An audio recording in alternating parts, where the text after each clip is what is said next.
Fala galera do Literatura e Algo Mais, Bruno Rebouças hoje para falar de novo de Gabriel Garcia Marques. Vamos falar de 6 romances do Gabo que não estão ambientados em Macondo, mas que também tem toda essa maravilhosa arte do realismo mágico, essa estrutura que o Gabriel Garcia Marques conseguiu levar a um patamar de explosão mundial e ser um dos principais escritores do boom sul-americano.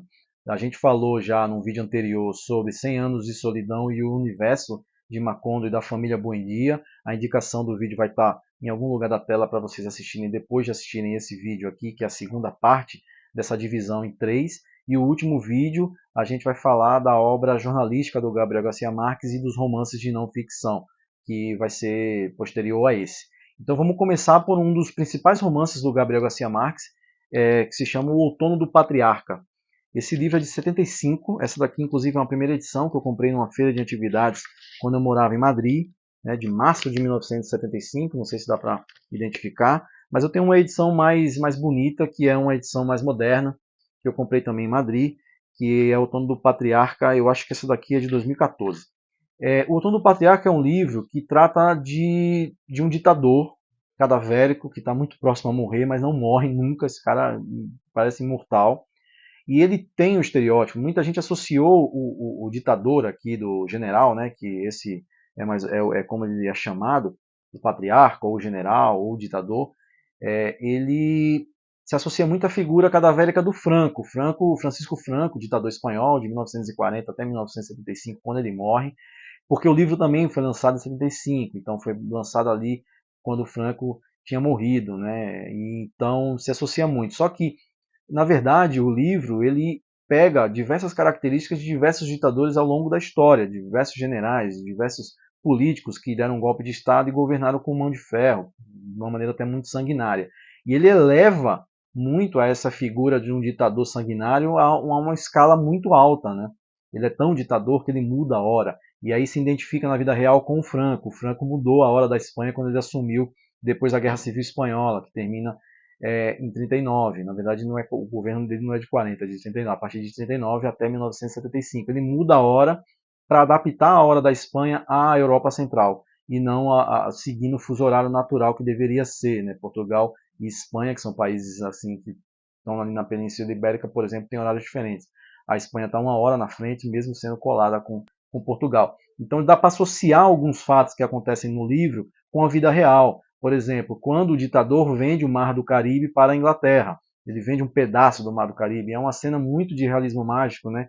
De você arrancar um pedaço do mar e levar, e ali aquela parte fica seca.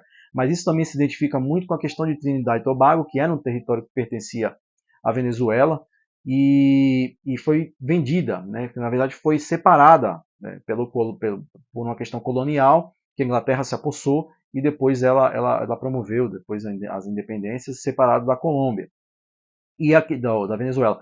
E também a questão do Panamá. O Panamá era um território colombiano e a força dos Estados Unidos para tentar fazer um canal que cruzasse do Atlântico para o Pacífico também promoveu, através das armas, uma separação entre Panamá e Colômbia para poder colonizar o Panamá e fazer o canal seu bel prazer e utilizá-lo por 100 anos. E, inclusive, esse tipo de concessão terminou não faz muitos anos. Então, dá para identificar muitos aspectos da obra que se parecem com a vida real, que são medidas ditatoriais, medidas de um ditador fantástico, no caso que pode ser que não exista. Então aqui, esse livro é um livro denso, é um livro que não tem parágrafos, é um livro que os capítulos eles começam e terminam com um único ponto final, justamente quando termina o capítulo. O Gabriel Garcia Marques quis um pouco se desvencilhar da questão do realismo mágico, da pontualidade dos parágrafos, de parágrafos curtos, diretos, um estilo muito jornalístico que a gente vai ver que foi a grande fundação. O Gabriel Garcia Marques era jornalista, então ele quis sair disso um pouco e trazer também uma linguagem um pouco mais experimental, uma estrutura diferente para os seus textos. Então os parágrafos não existem, na verdade, né? O capítulo começa com um parágrafo e até o final, que são capítulos longos, aliás, não tem ponto final. Então você vai lendo o texto corrido, vírgulas, ponto e vírgula, vírgula, ponto e vírgula, até chegar no final que tem um ponto final.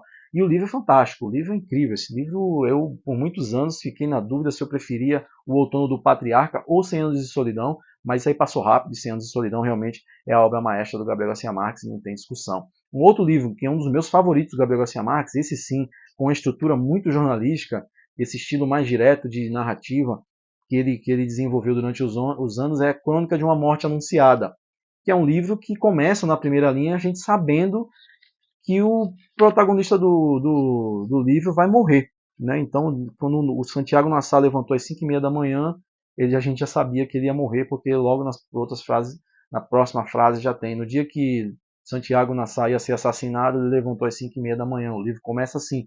E aí traz um pouco do Gabriel Garcia Marques, jornalista. Né? No texto jornalístico, a informação mais importante vem primeiro, que a gente chama de lead na pirâmide invertida. Então ele já traz essa informação, o que não é normal num romance. Um romance é você construir até chegar ao ponto principal no meio para o final. E o Gabriel Garcia Marques já entrega essa informação. Só que a grande força do livro justamente vem no meio. É a gente entender por que o Santiago Nassar morreu, como ele morreu, e por que ninguém avisa ele que ele vai morrer. Porque todo mundo sabia que ele ia morrer. Então ele vai passando pela rua, vai até sendo um pouco irritante. Assim, ninguém avisa pro cara que ele vai morrer. Todo mundo já sabe que ele vai morrer. Enfim, e é isso que acontece. E é um livro fantástico. Esse é um dos livros assim que eu mais indicaria para começar a obra do Gabriel Garcia Marques se você não leu nada. Na verdade, assim, se você quer fazer uma leitura continuada do Gabriel Garcia Marques para entender muito a fundação de Macondo, da família Buendia, a grande estrutura do realismo mágico, deveria começar em ordem cronológica pela Revoada, que é o primeiro livro do Gabriel Garcia Marques, em 55, e seguir até 100 Anos de Solidão com os livros que eu indiquei no vídeo anterior. E aí vocês podem conferir ao final a indicação desse livro e ver direitinho lá quais são os livros que formam o universo de 100 Anos de Solidão até chegar em 1967, quando o livro é lançado e é esse sucesso mundial até então. Um dos meus livros favoritos do Gabriel Garcia Marques, e um dos meus favoritos livros da vida também, O Amor no Tempo do Cólera. Esse livro ele conta a história do amor de Florentino Arissa por Fermina Daça, que é um cara que espera para ficar com ela 54 anos, 9 meses e 4 dias. É um livro que fala muito de amor, é um livro muito bonito, assim, e é um livro que trata muito da forma como o Gabriel Garcia Marques também enxerga o amor, que é esse amor muito romântico e muito contrariado. Aqui dá tudo errado por Florentino Arissa ficar com a Fermina, e aí por uma série de razões a Fermina rechaça ele um dia, e esse amor contrariado ele vai focar a vida dele em um dia poder ficar com ela, e vão passar assim, mais 54 anos, 51 anos na verdade, até ele conseguir. Um livraço também que poderia se encaixar muito bem na obra de não ficção, O General no Seu Labirinto, conta as últimas viagens do general Simão Bolívar, o libertador da América, um dos libertadores da América. Inclusive a competição de futebol é em homenagem a ele e a San Martín, que foi quem promoveu a independência da Argentina também. E o Simão Bolívar, com aquele grande sonho de fundar uma grande república com Peru, Equador, Venezuela, Colômbia, Bolívia, aqui um pouco desiludido já com os rumos, né, e a não aceitação, óbvio. Os países, eles são colonizados, eles são unificados, mas na verdade eles são muito diferentes. Né? E quando há uma independência, essa independência mostra que na verdade o colonizador somente reduziu as culturas e o povo local a um montante, né? E aqui fica muito claro isso. O Simão Bolívar tinha essa ideia de fazer uma nova Granada, né? Uma grande república, que era assim que se chamava no tempo colonial, esse território gigantesco, e formar uma república. Só que aqui não vai acontecer, não aconteceu na história e não vai acontecer, obviamente, no romance.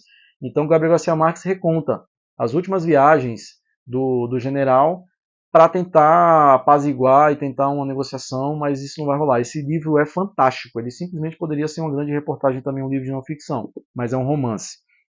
E aí outro que fala de amor e amores contrariados é Do Amor e Outros Demônios. Esse livro é muito lindo, esse livro para mim é um dos melhores do Gabriel Garcia Marques, e eu vejo que muita gente não dá muita atenção para esse livro. Esse livro começa com um fato real. A avó do Gabriel Garcia Marques tem uma grande influência sobre ele na questão de narrar histórias. Né? Ela conta muitas histórias para ele e ele sempre lembra muito das histórias que ela contava, de mitos e lendas do Caribe, de personalidades, da história em si, do povo, né, local. E ela contava que existia uma criança, uma menina de 12 a 14 anos, que tinha um cabelo muito longo. E as pessoas acreditavam que ela era uma santa. E essa criança foi mordida por um cachorro, com raiva. E ela ficou doente e acabou morrendo. E depois que ela morreu, todo mundo acreditava que o cabelo dela era santo. Então, quando ela era viva, se você passasse a mão no cabelo dela, o seu desejo se realizava. Se uma pessoa estivesse doente, ela era curada. E aí o Gabriel Garcia Marques, em 1949, trabalhando no jornal, eu acho que o El Espectador, da Colômbia, ele vai no convento em Cartagena de Índias, cobrir a demolição desse convento, um convento histórico que tinha lá, de séculos de construção, e iam demolir esse convento. E aí, quando desenterram os túmulos, um cabelo de 12 metros de cor de cobre, que era a mesma cor e o mesmo tamanho que a avó dele contava para ele na infância, saltou de uma tumba, né, que estava só os esqueletos, mas o cabelo estava lá. E aí ele acreditou que essa menina fosse a santa que consideravam no Caribe na época antes da avó dele. E ele começou a fazer uma pesquisa, e ele também identificou que essa criança morta de verdade no convento de Santa Maria, se eu não me engano, ela também morreu de raiva. E aí ele constrói a história dela, que é uma história belíssima, e que tem uma história de amor muito forte dela, né, aprisionada por provavelmente ter uma maldição, na verdade ela só estava doente de raiva, pelo cara que cuidava dela, que se eu não me engano era um padre, né? Então é um livro Santa Clara, não é Santa Maria o nome do convento, mas assim, é um dos livros mais lindos do Gabriel Garcia Marques, e é um livro que eu recomendo bastante, Do Amor e Outros Demônios. E aí, por fim, dessa parte dos romances, um dos romances, assim, dos últimos romances que o Gabriel Garcia Marques escreveu, 2003, o Gabriel Garcia Marques morreu em 2015, mas acho que a produção do Gabriel Garcia Marques termina mais ou menos por 2005, 2006, e depois vai ter edições, recompilações de obra e tal, que eu vou falar também no outro vídeo, que é Memórias das Minhas Putas Tristes. Esse livro, apesar do nome, ele é uma história de amor. Mas ele não começa como uma história de amor. Ele começa com um senhor de 90 anos de idade que quer se presentear uma virgem. Ele quer transar com uma virgem pela última vez antes de morrer. Ele já está meio doente, está meio para festejar os seus 90 anos ali. Esse seria o presente ideal para ele. Só que ele vai lá no prostíbulo da cidade e ele acaba se apaixonando pela jovem virgem lá, por quem ele iria pagar. E aí começa realmente o que poderia ser, deveria ser, pelo título, um ato promíscuo ali de prostituição, na verdade se torna uma história de amor, né? Então, na verdade, ele está apaixonado por ela e o ato, se consumido, vai ser consumido já por querência e dos dois, né? Ela vai querer também, não só pelo fato do exercício profissional dela, né? Como prostituta ou como garota de programa, ou um ato forçado, né? Sendo forçada, assediada e por um cafetão para fazer o ato, né?